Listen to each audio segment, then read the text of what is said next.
Olá, começa agora o programa Trabalhador em Foco. Esse programa aqui é uma realização do Movimento Sindical de Petrópolis, através da união de diversos sindicatos, que fazem com que eu tenha a oportunidade de levar para você aí de casa informações precisas e relevantes sobre o dia a dia de todos nós trabalhadores. No programa de hoje eu tenho o prazer de conversar com o José Silvestre, ele é do DIEESE. O José é geógrafo, mas é pós-graduado em Economia e Gestão do Trabalho, e a gente vai falar sobre uma coisa muito importante para o trabalho.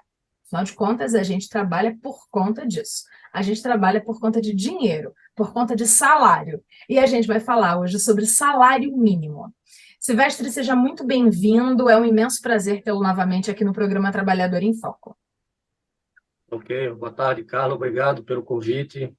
Estamos aí à disposição para falar sobre os temas tão relevantes para os trabalhadores e para as famílias de baixa renda de uma maneira geral, que é o salário mínimo, Exato, né? E para a economia de uma maneira geral, né?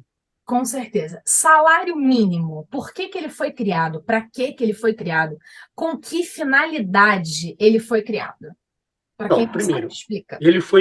teve um processo, né? Ainda lá em 1936 são criadas as comissões de salário mínimo, né? Para exatamente discutir as condições para a viabilidade de um piso nacional de salário, ou salário mínimo, mais conhecido. Posteriormente, em 1938, isso aí nós estamos falando do período do Getúlio, o primeiro mandato do Getúlio Vargas, é, foi criado, foi instituído o decreto 399, aí em 1938, que estabelece a composição lá da cesta básica. Tudo isso vai dar insumo para a criação do salário mínimo, através de uma lei. Em 1º de maio de 1940, é instituído o salário mínimo nacional, né? E a partir de julho de 1940 ele passa a vigorar, ou seja, passa a ser pago para todos os trabalhadores maiores de 18 anos, contra uma prestação de serviços, tá certo? Uma jornada regular e assim por diante. Então, esse é o, digamos assim, é o processo que cria o salário mínimo. Ele começa em 1936, mas ele só é efetivado mesmo em 1º de maio de 1940.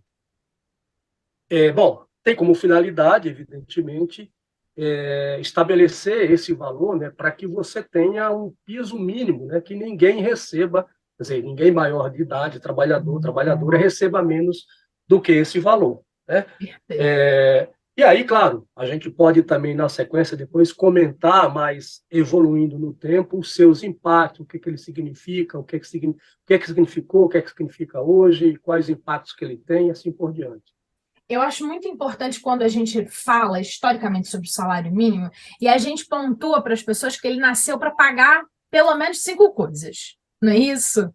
E aqui em casa, até o meu adolescente sabe que é para pagar a casa, que é a moradia, a habitação, a comida, que é a alimentação, e aí eu queria que você continuasse explicando quais são as outras coisas que, em via de regra, obrigatoriamente, um salário mínimo deveria pagar para uma família de até quatro pessoas.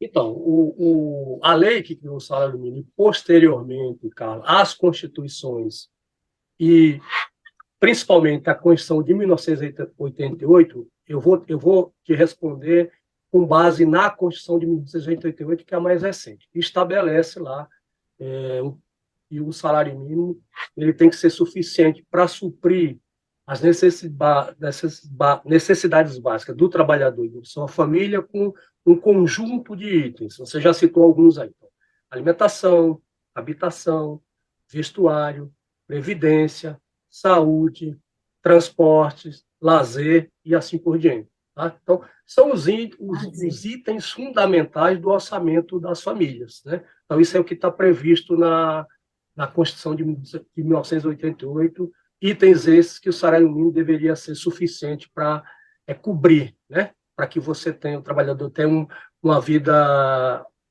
digna, né? No mínimo, né? E isso deveria ser coberto pelo valor do salário mínimo. Quando a gente fala em salário mínimo e a gente entende que ele foi constituído lá em 1938, 40 e tal, não sei o quê, ele perdeu o valor, não é isso? Porque era para ele pagar esse montão de coisa. E hoje em dia, periodicamente, salvo engano, mensalmente, o Diese diz quanto que deveria ser o valor do salário mínimo. Por agora, o valor do salário mínimo deveria estar na casa dos 5 mil e poucos, quase 6 mil reais. Foi a última vez que eu li e prestei atenção. E a gente tem um salário mínimo bem menor do que isso. A questão é, por que o salário mínimo perdeu valor durante muito tempo no Brasil? Perdeu Então, força. aí você vai ter vários momentos, né? Bom, primeiro ele perde valor pela inflação, né? Ou seja, o processo inflacionário corrói o poder de compra dos salários de uma maneira geral e também do salário mínimo.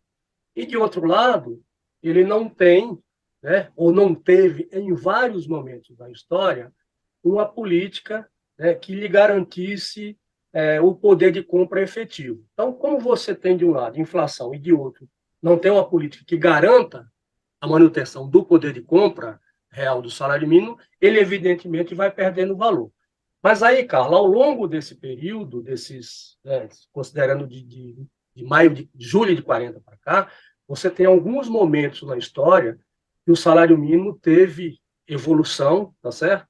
Por exemplo, eu vou te citar aqui, e o Diese faz esse acompanhamento, o Uhum. período em que o salário mínimo teve o maior poder de compra foi ali na segunda metade dos anos 50, né? Ali 56, 57, 58 foi o período que ele teve o maior poder de compra. Depois, no período da ditadura, ele perdeu muito poder de compra, que você também teve uma inflação elevada, tá certo? E aí veio até os anos 80, 90. Nos anos 90, ele tem um processo de recuperação já no governo, ainda no governo Fernando Henrique Cardoso, tá certo? Mas no período mais recente, o maior poder de compra do salário mínimo foi exatamente nos governos Lula e Dilma, né? E muito, a gente pode explorar um pouco mais, em razão do estabelecimento de uma política de valorização, diga-se de passagem, em razão também da pressão que o movimento sindical fez, que as centrais sindicais fizeram indo a Brasília, nas famosas marchas, disso resultou um acordo e a criação da política de valorização do salário mínimo. Vamos falar um pouquinho sobre isso. Eu queria que você explicasse o que é essa política de valorização do salário mínimo. E para poder explicar isso, acho que a gente começa falando uma coisa básica, que é assim: se não houvesse, se não tivesse rolado, se não tivesse acontecido essa política de valorização lá no outro governo da esquerda, né, do Lula e da Dilma, quanto que seria mais ou menos o salário mínimo agora? Então, se o salário mínimo, se não tivesse tido a política, e, portanto, vamos imaginar que ele tivesse sido corrigido apenas pela Com a inflação, pelo inflação. IPC, tá? Ele hoje seria em torno de R$ 700, 700 e pouquinho. E por volta disso, tá? Eu não tenho aqui o número exato, mas é só para a gente ter ideia da Ilustrar. magnitude do número, né? Então, Perfeito. seria em torno de R$ 700. Hoje, Ótimo. ele está em 1.302. Então, dá para sentir a diferença. O que significa dizer que, nesse período, até 2019, ou seja, a partir do governo Bolsonaro acabou a política, o salário mínimo teve um ganho real entre 2003 e 2019 da ordem de 74%. Tá? Bom, então, esse salário mínimo ele já vinha no processo de recuperação, como eu mencionei agora há pouco, lá no governo Isso. FHC, mas você não tinha, essa que é uma grande diferença, você não tinha uma política definida, determinada. Era por conta do executivo, né, que mandava para o Congresso um decreto, uma medida provisória, estabelecendo um valor. Mas no governo Lula, e principalmente no governo Dilma, você tem uma legislação, uma lei que chamava a Lei de Valorização, Política de Valorização do Salário Mínimo, que consistia em quê? Você corrigir o salário mínimo pela inflação dos últimos 12 meses. Inicialmente, a data base do salário mínimo era 1º de maio, depois, no processo, foi antecipado, foi puxado para 1º de janeiro. Tá? Uhum. Então, o que acontece? Em 1º de janeiro de cada ano, o salário mínimo era corrigido pelo INPC nos últimos 12 meses, tá certo? Certo. Mas a evolução, ou seja, o crescimento da economia, a evolução do PIB, né, dos últimos 24 meses. Então, foi essa política que vigorou até 2018. 19 já é o governo Bolsonaro, já não se aplica a política como a regra existente, né? Mas então o ganho real mais expressivo, pelo menos pegando de 95 para cá, foi nesse período aí de 2003 em diante, e particularmente quando você tem a política de valorização do salário mínimo. No governo Lula, como eu mencionei, você teve lá as marchas das centrais, e o governo Lula, em vários anos, é só pegar a série histórica, você vai ter lá anos que o salário mínimo teve um ganho real elevado, né? E com a política você aplicou, né, a regra.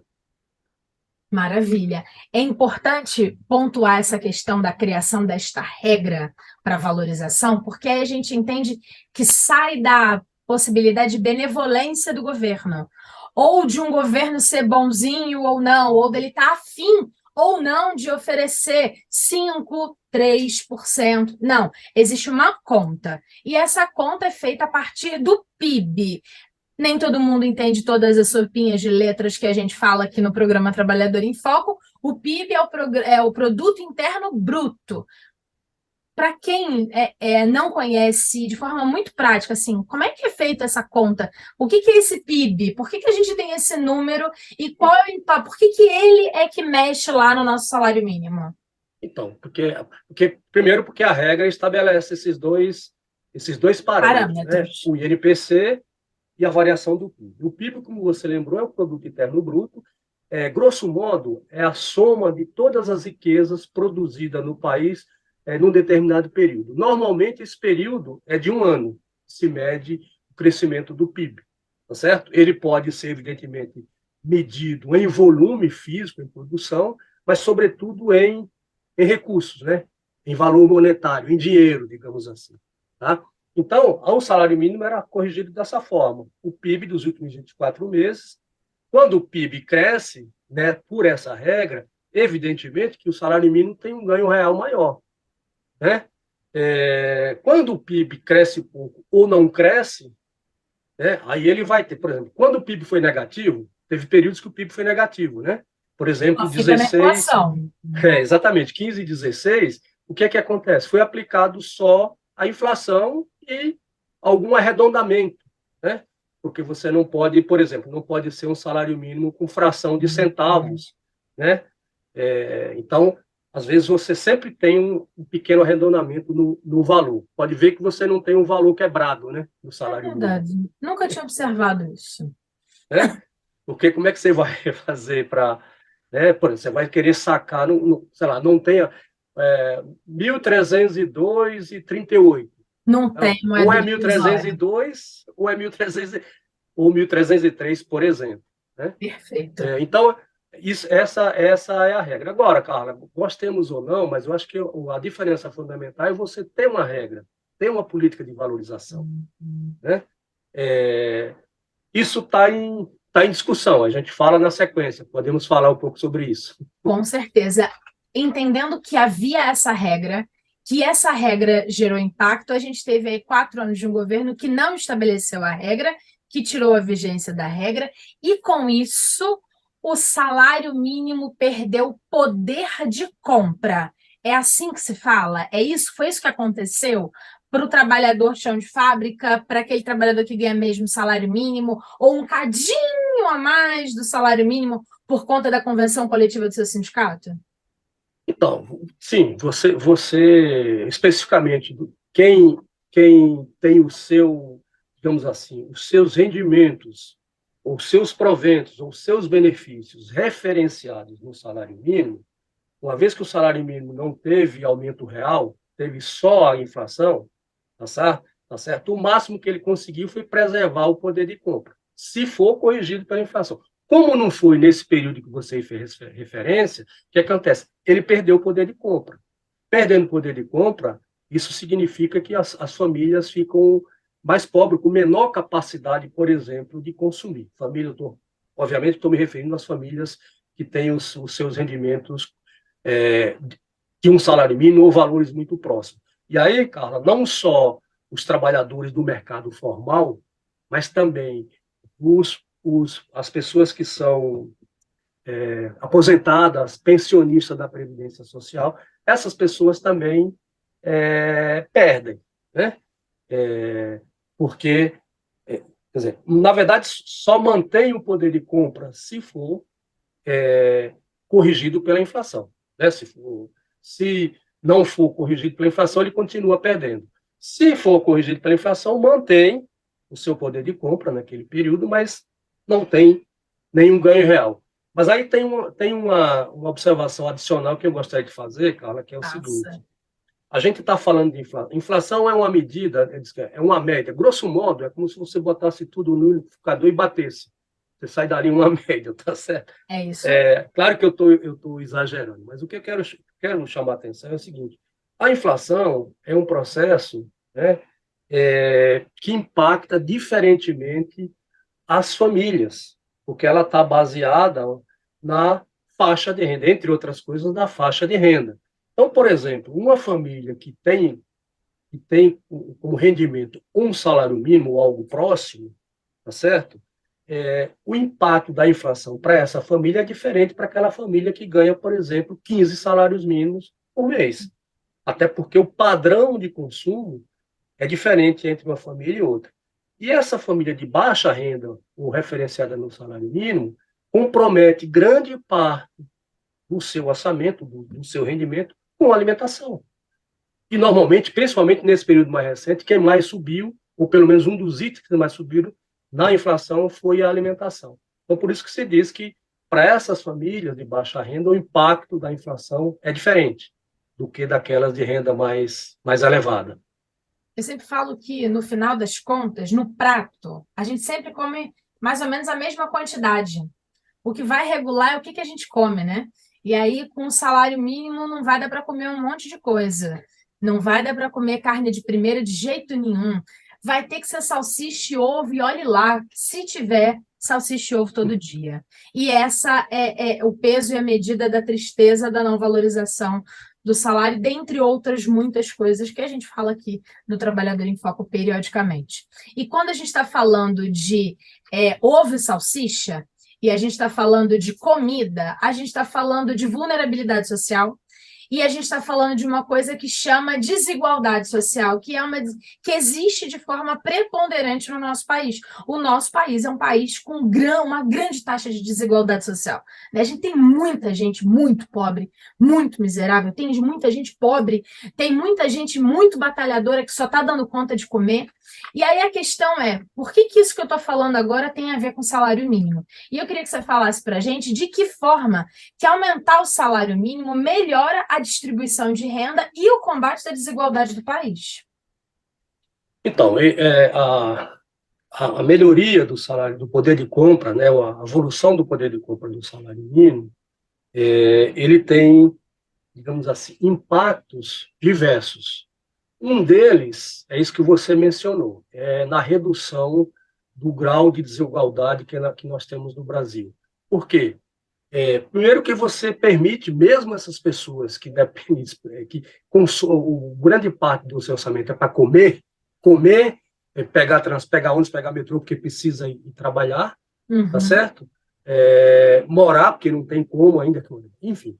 Segundo ponto é que ele tem impacto também do ponto de vista da economia. Ou seja, o salário mínimo, ele, ele ativa, ele estimula o consumo e principalmente o consumo de bens de baixo valor unitário. Nós estamos falando de comida também, certo? Terceira coisa, ele também é um estímulo às próprias economias da grande maioria dos municípios, né? Que dependem de quê? Depende muitas das políticas públicas no plano federal, políticas públicas essas que grande parte delas tem como referência o próprio valor do salário mínimo. Então, isso tem um estímulo também indireto. Essas políticas, todas as políticas, digamos assim, de cunho social, né? de alcance social que visam a redução da desigualdade, a melhoria das condições de vida, e tudo isso está, de alguma forma, referenciado no salário mínimo. Eu acho que um outro dado também importante, que o salário mínimo tem um efeito prático, também, já mencionei aqui, em relação aos proventos e benefícios dos aposentados e pensionistas da Previdência Social, dos trabalhadores informais, tá certo? Aqueles que estão no mercado chamado mercado de trabalho informal. Tem impacto também o salário mínimo nos pisos das categorias, ou seja, nos pisos profissionais, nos pisos normativos, né? Por quê? Porque o salário mínimo acaba estimulando também esses pisos, né? Isso a gente viu ao longo desse período que o salário mínimo teve crescimento real, né? Enfim, então ele é uma política pública, digamos assim, fundamental para a redução da desigualdade, para a redução da miséria, né? E eu acho que isso, Carla, os indicadores mostraram isso ao longo desse período.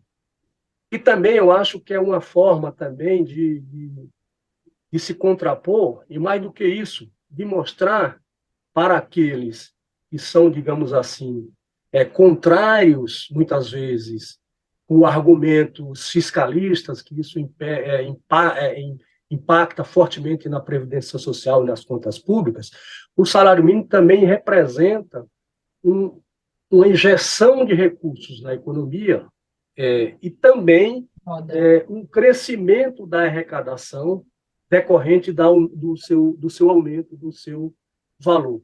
O dinheiro. Então, isso a gente. E mais ainda, em nenhum momento os dados evidenciam que houve, por exemplo, aumento da informalidade por conta do aumento do salário mínimo. Ao contrário, os períodos que você teve o aumento do salário mínimo, você teve o crescimento da formalização do trabalho. Claro que isso também está diretamente relacionado ao crescimento da economia, né? Enfim. Então, um pouco para refutar, digamos assim, essas teses que o salário mínimo significa um aumento da informalidade e assim por diante, né? Tem impacto também positivo do ponto de vista do emprego doméstico, no que diz respeito aos salários, né, dos empregados domésticos. Claro que aí você teve toda a legislação que foi criada nesses últimos anos, mas o salário mínimo também tem um efeito benéfico sobre esse público. Maravilha. A gente está chegando no final do nosso bate-papo, o programa tem sempre 25 minutos, até 25 minutos. E aí, para terminar, eu queria que você falasse um pouquinho de quais são as expectativas de vocês com relação ao salário mínimo e esses próximos 4 anos de governo agora do atual presidente, que está de volta, e que a gente espera que tenha essa mesma política de valorização do salário mínimo, talvez melhorada. O que vocês pensam a respeito disso? Então, aí você tem, quer dizer, é claro que com a volta do governo Lula, isso gerou, né, toda uma expectativa na sociedade brasileira, ou pelo menos em grande parte dela, né? Eu acho que só o fato de nós sairmos das trevas que vivemos esses 4 anos, né, cara? Gosto disso. Mas o que eu queria comentar, eu acho que, por exemplo, o movimento sindical e as centrais sindicais já vinham discutindo isso antes e principalmente durante o processo de transição, nos grupos de transição, principalmente na questão do trabalho, do Ministério do Trabalho, e continuou discutindo, porque tem, entre outras pautas, Carla, o salário mínimo, né? Então, qual é a expectativa? Que você tenha, porque também foi um compromisso de campanha do presidente Lula, que você tenha uma nova política permanente de valorização do salário mínimo. Essa é a expectativa. Não sabemos ainda qual vai ser a política, qual vai ser a regra, se vai ser a repetição da regra anterior, se vai ser aquela com mudança. Uma outra coisa também, a expectativa, né? Isso agora para maio, que já foi sinalizado que o valor do salário mínimo vai para 1.320, né? Porque, diga-se de passagem, esses 1.302, ele ainda foi do Bolsonaro, né? Foi o Bolsonaro que emitiu a medida provisória e botou o salário mínimo em 302, que deu um ganho real ali de 1,4%. Então, tá indicado para maio um valor de 1.320, né? Mas o que eu acho que é fundamental aí, quer dizer, é a política. E a gente espera, e a expectativa é que o governo anuncie a política em maio, e uma política que seja de caráter permanente, ou seja, claro, que não dependa, digamos assim, do governo que tiver naquele momento, né? Você tem uma legislação, uma lei que garante a evolução do poder de compra do salário mínimo. Eu acho que essa é a expectativa do ponto de vista do movimento sindical e, além disso, evidentemente, as outras agendas, né? Como, por exemplo, a discussão da reforma da estrutura sindical, a revisão daqueles itens mais regressivos da reforma trabalhista, uma discussão que é fundamental também sobre a criação, enfim, uma solução para a questão dos trabalhadores em plataformas, né, ou dos chamados aplicativos, enfim, tudo isso está, junto com o salário mínimo, na agenda do movimento sindical brasileiro. Maravilha. Silvestre, queria te agradecer de verdade por esse bate-papo. É sempre um imenso prazer conversar com você e com todos os técnicos do Diese que trazem para a gente um conhecimento apurado, técnico, científico e numa linguagem que o nosso trabalhador consegue entender o que está acontecendo. Obrigada, é sempre um prazer. Obrigado, Carla. Estou à disposição. Obrigada Tchau, a você de um casa que abraço. ficou com a gente e a gente volta em breve com o novo programa Trabalhador em Foco. Um abraço grande e até lá. Tchau, tchau.